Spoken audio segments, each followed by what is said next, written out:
we are going to cover a few, um, a few, uh, just not necessarily update any tools, just kind of revisit a few of the tools, and then we'll cover some guidance and upcoming enhancements as it relates to the training completion status.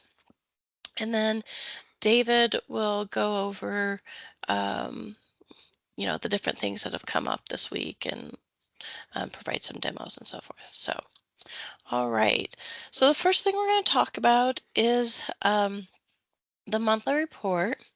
And so I'm logged into our test area, and I'm logged in, I think as I'm logged in as a ClimateWorks test person, but this is available to everyone. So if you go to the work plan,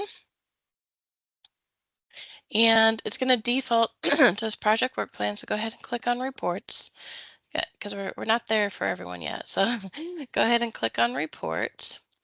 And the monthly report is a narrative report.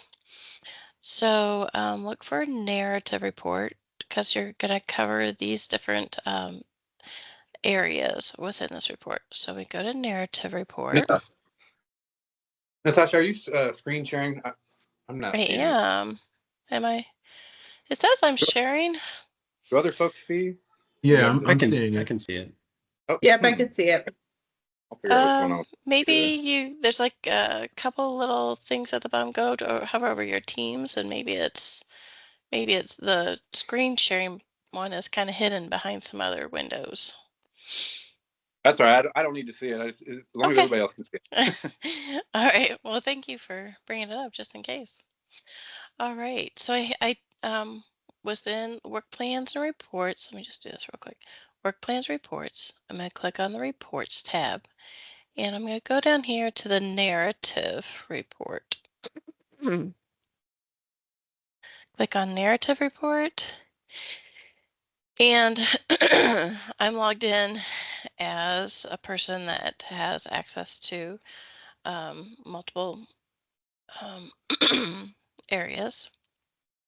So I'm going to click on the provider. I can search so I can see any past reports, or I can add a report. So let's just go to add a report. I'm going to select the calendar year. I'm going to select the quarter. We'll do this past quarter. And I'm going to select the month. And for time's sake, I'm just going to say, this is the report for April. Da, da, da, da, da. So we have this short summary of your progress. We have activities. We have barriers and technical assistance needs.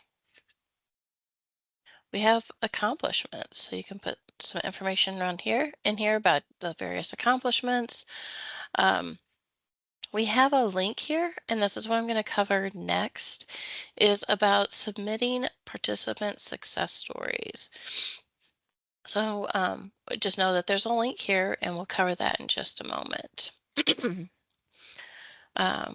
We have expected outcomes, accomplishments for the next quarter, and then additional information.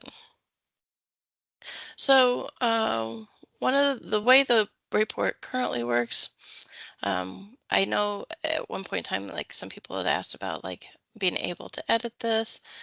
We can add that as a future enhancement, but currently the way it is that you're going to enter the information for each of these sections, and once you hit save, then it's saved, and you won't be able to update it after, at least for that particular month.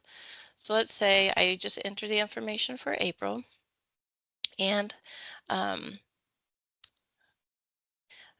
we're going to go ahead and go back in, and I want to, now it's the month of May, so I'm going to say, all right, I'm going to enter my information for May.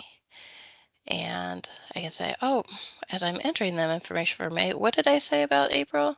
So you can see if you do the show hide for each of these, you can see what was put in the system for April. So for time's sake, I'm just going to go ahead and enter that information in and hit save. Okay, so fast forward a month, and now we're going to enter it for June. So as you keep going into these, you can look at what has already been put into the system, but then once you hit save, it's going to um, go ahead and prompt you to enter the information in for the next month. And hit save. If I want to go in at any time and in any of those, I could just, hit the view. I can look at any of these. I forgot to change that word, but you can see what's in any of these. And you can hit print. And when you do that, it's going to provide the monthly, quarterly update. So your narrative for each of those months for the time uh, period that you have, filtered to and saved as. And then you'll be able to see all of your narratives for each of those quarters because it'll go ahead and pop those open um, for each of those areas. Okay. One of the things that I just mentioned earlier is about submitting a participant success stories. And there's a variety of ways and opportunities to enter this information into the system. So if I click on this, it's going to go ahead and it in test, it takes me automatically to, let me go ahead and get off that real quick. It takes me automatically to, um, sorry, it takes me automatically to a production. So I just wanted to get off of that screen because I had like some customer information. So um, now with the success stories tool, we do have, whenever you enter a success story into the system, um, whether it's you or the customer that you're working with, um, those will, once they're reviewed and approved, then they will be published. And so you'll be able to see the home page and finish loading. You'll be able to see those on the success stories page. So one of the things when you go to the success stories page, you'll be able to, filter by the different programs and so forth. So on this page, you can hit submit success story, and you'll see there's participants can enter their own, employers could do the same. But if you're going to be entering this success story for the individual, then you'll do it where it says service providers, and there's instructions here to kind of give you some guidance on what to include in a success story, how to make a good success story, and kind of like the pictures and so forth. And so we're going to go ahead and click login. I'm already logged in. So I'm going to put a customer story in, and we'll go with Intelger. I think I have test accounts in here for Intelger. And so you're going to search for your person that's in the system, and then it's going to know like which programs that person is associated with. So you can go ahead and fill in the required fields that aren't automatically populated.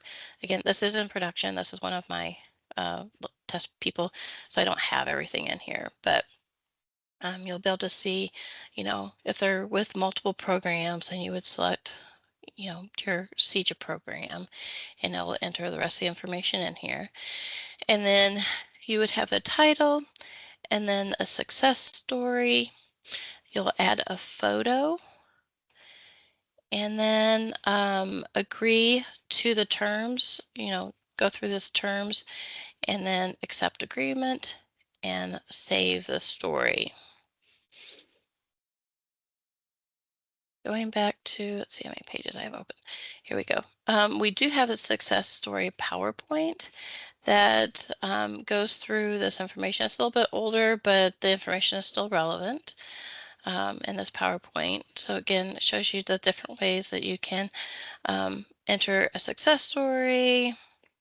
I could search for them, where to find them in the Illinois WorkNet site, how to submit a success story, the different fields, and then, um, again, more fields. And then this will tell you, which ones are required, which ones auto-populate, which ones show to the public. So I think this is a useful little tool so you can see, you know, you'll know what type of information is being displayed, which is required. Adding to the success story, terms and conditions, saving, and then, like I said, once those success stories are submitted, then we'll go through and we have a staff person here that just reviews them just to make sure everything, um, you know, seems legitimate and, proofreads them and that sort of thing. And then they're submitted for approval. So those are the different um, pieces and parts for a success story. And I'm just going to copy this real quick and put it in the chat for you. Okay.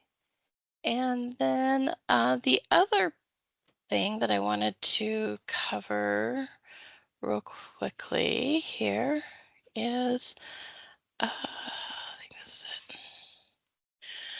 it. There's been some questions. I believe it even came up on the maybe the last office hours about like what do I do with certain people for their completion? Like what can I consider as complete? And so what we're going to do is we have it added to our list of enhancements. So, but I wanted to at least give you the mock-ups of what we're doing because you can consider this more like guidance as to what you can consider as a complete training completion status versus a withdraw. And so you can do this now. I mean, there's nothing that's going to stop you from marking anybody complete versus withdrawn. But know that what I'm going to show you today is something that, again, is an enhancement to provide edit checks within the system to make sure that the appropriate services and everything are already in the system, and also to provide guidance so that you know what to do next. So whenever we look at, you have your person here, you'll go to program completion, you go to add training completion status, and you're going to go to complete. And so what it does now is it checks to make sure that all of the training services are marked complete. They can be marked as successfully completed, unsuccessfully completed. All it does right now is just to make sure that all the training services are marked complete. But these mock-ups that we can send out to you tell you that in order to be considered complete for Workforce Hub, is that you'll need to have the Bridge Program Service marked as successfully completed and a job-specific training service marked as successfully completed. So once you have those two things and you close out all of your training services, if you have any other training services listed in the career plan, then you'll be able to mark them as complete. There are a couple of other scenarios that also can be considered as complete. So again, you have to close out all your training services. If you have a bridge program that's successfully complete, fabulous. If you don't have a job-specific training service that you can mark as complete because, I don't know, maybe they went into something else, or they either got apprenticeship or a different job or a job in clean energy. So what the system will do is say, okay, there are no training, job-specific training services. So what you need to do is, first of all, mark the job-specific training service as unsuccessfully completed and enter a job placement transition outcome. And so, well, it'd be job placement or apprenticeship. I need to update that text. So a job placement transition outcome in clean energy or an apprenticeship transition outcome. And then that person would be considered complete. If the person did not successfully complete the job specific training and they do not have a transition outcome for being placed in clean energy or apprenticeship, then they are considered, you would need to mark them as withdrawn. So similar to scenario 2, and again, we're talking about Workforce Hub specifically, um, same situation, but even if you don't have the bridge program or a job specific training service marked as successfully completed, then go ahead and make sure that those services are marked as unsuccessfully completed. However, um, then you would be able to enter the job placement or apprenticeship transition outcome, and you could still consider that person as complete. And the same thing if they don't have one of those two transition outcomes, then just you would mark them as withdrawn. So that's for Workforce Hub. And then, withdrawn is everything just needs to be complete, closed out basically. For ClimateWorks, it's a very similar situation in that, you have to have your pre-apprenticeship service marked as successfully complete for the completion. But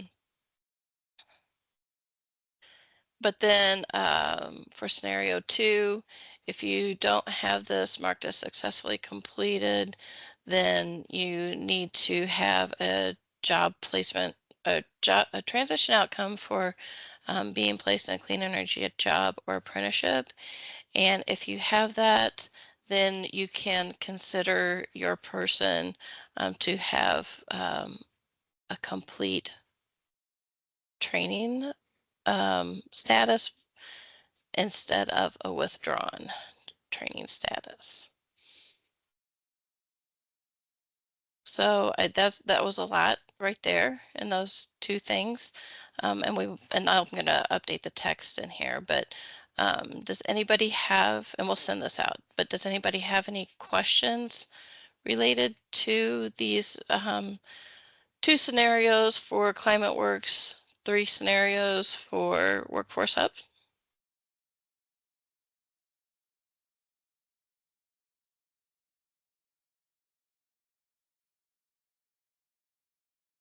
All right, then I am going to stop sharing my screen and I'm going to turn it over to David so he can cover any updates.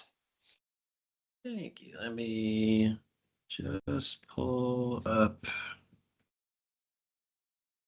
a window here.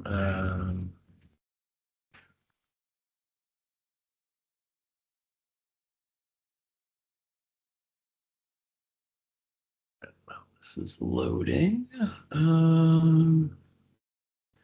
Okay, well, while this is loading, let me take a look here.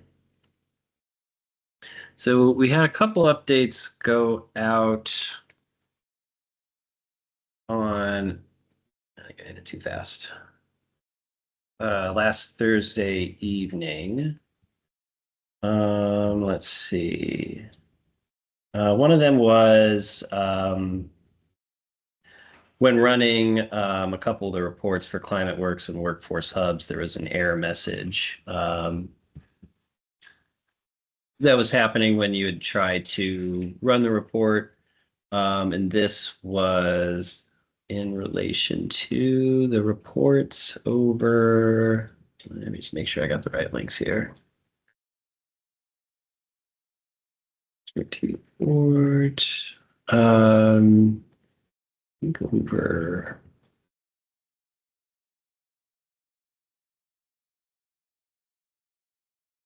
Here.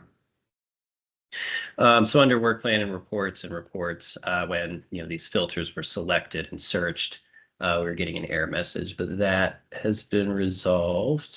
And the other update, the other update was when there was a referral. I think I have a. Let's see here.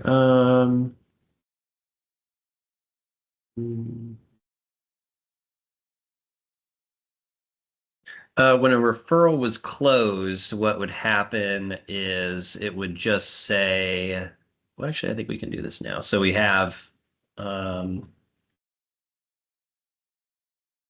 go to referrals. Okay, so we had this one here, and maybe oops, I pressed the wrong one. Maybe, the organization we referred to had addressed this referral, but they didn't respond to the link that they receive in the email when it's initiated or resent to them. But they did complete it. We can say referral service been completed for a customer. We can press this close referral button. And if we go back to our progress page and refresh this here, we can see that we're now good that referral has been closed. And before it was just kind of still, it had a dash. It didn't have, good or in progress or, anything next to it. So it was kind of a little misleading. But some other updates that we are currently working on. One of them is in this partner engagement management tool section on the outreach tab. If you run the export, it'll download, but the download document will be empty.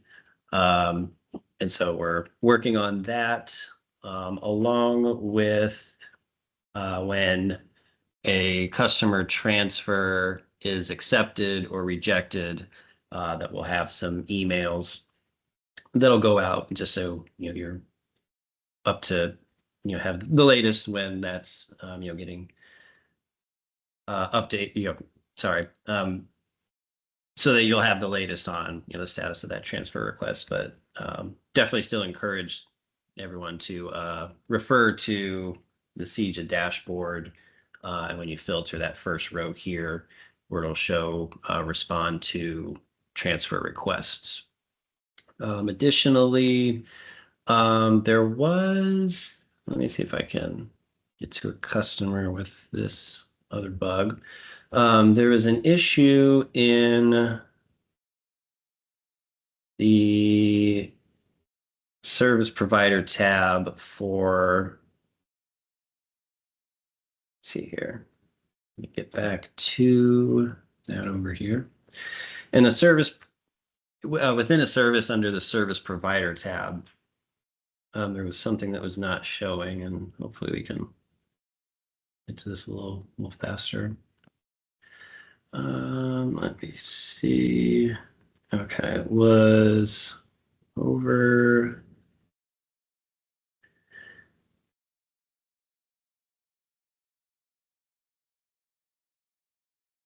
here. If you were to, I believe it was search other provider.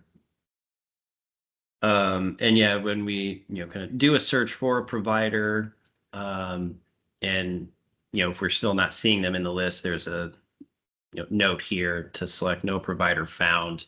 at the bottom of the form, but that isn't showing, so we're going to be restoring that. Let's see. And I think that as far as kind of updates go, that's the only thing I wanted to go over. I guess there's one other thing. I still need to add a couple links on the partner guide to make it a little more apparent, but something that we've been working on is having a quick start guide for transferring customers. And so we have this here, instructional handouts and short videos, just kind of walking through the process of, if the customer has an inquiry status, how you can make that request. Same if they're an applicant status, how you can submit that.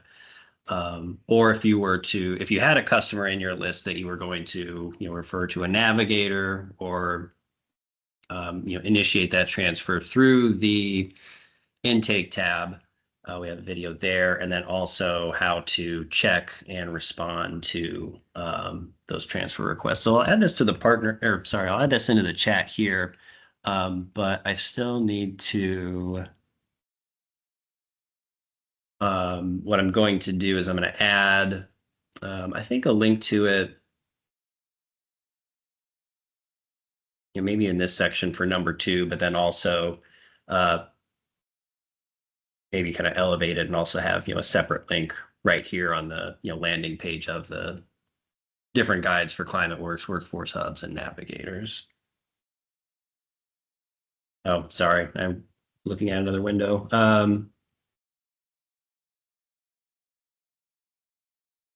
Works.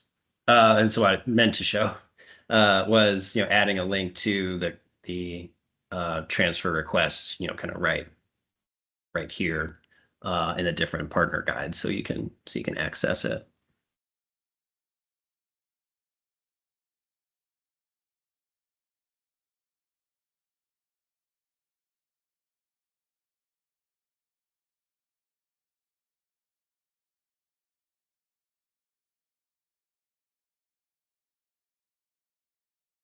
Do we have any questions?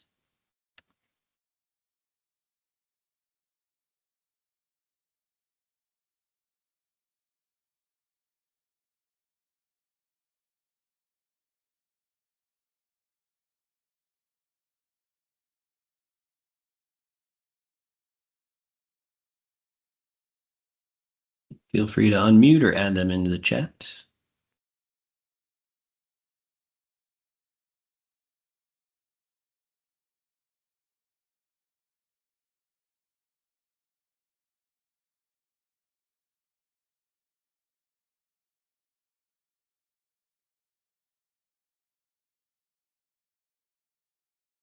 If not, I'll give the RAs an opportunity to ask or share anything that they'd like to with the group.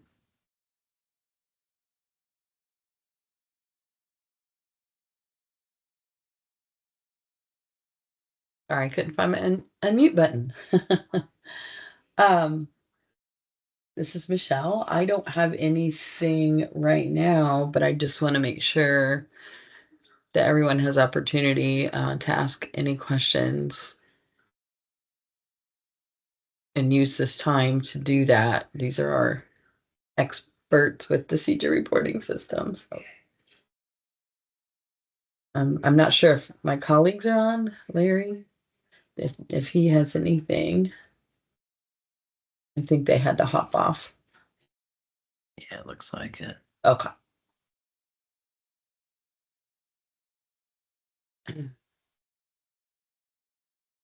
So is everybody good?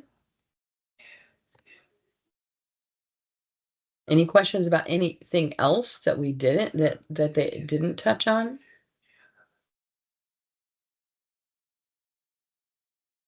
Yep. Sorry. Hi. Can you hear me?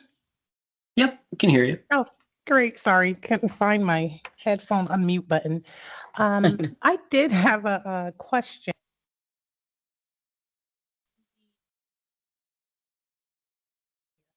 From the progress page, under the service needs assessment, items that are listed there. Yeah, I was free to get back there. Yeah.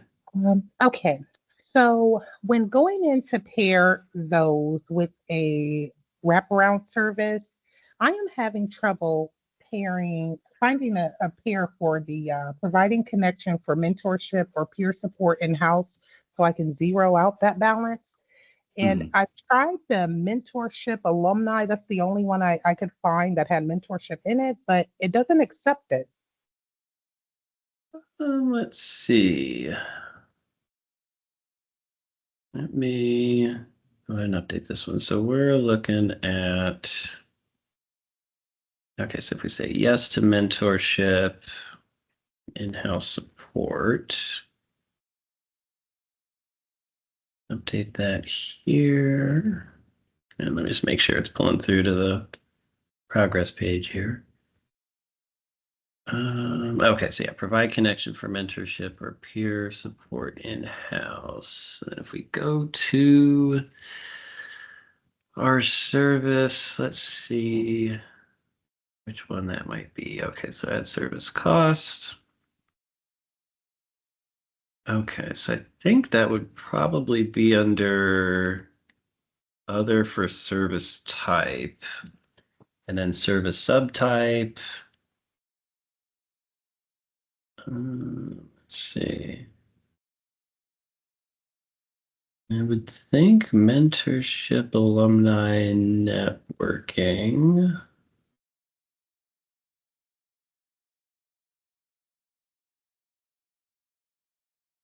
Let's see what we get here.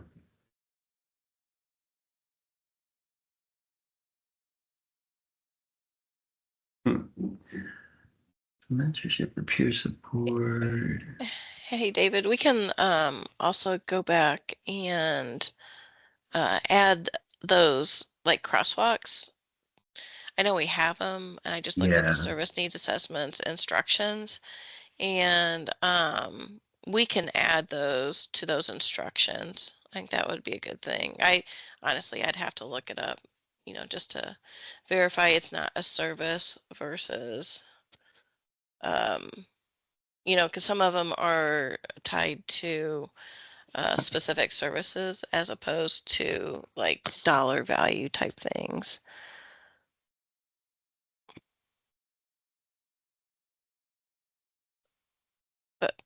But we can look into that and then send a follow-up Yeah.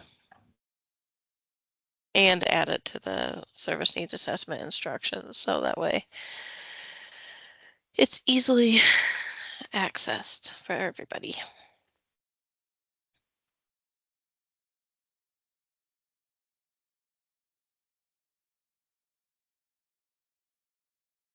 So we'll get that updated and let everyone know. Are there any other questions?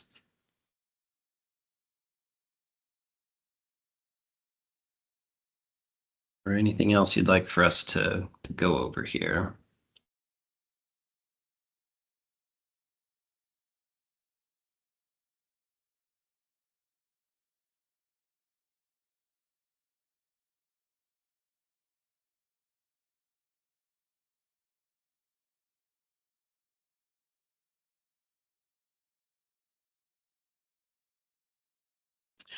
Well, if not, we'll go ahead and stop the recording here. But yeah, if you do have any questions, please feel free to reach out to the RAs or Natasha and myself or submit a help request ticket if anything comes up. Thank you all. Yeah. Thanks, everyone. Have a great rest of your day. Thanks, guys. Bye-bye.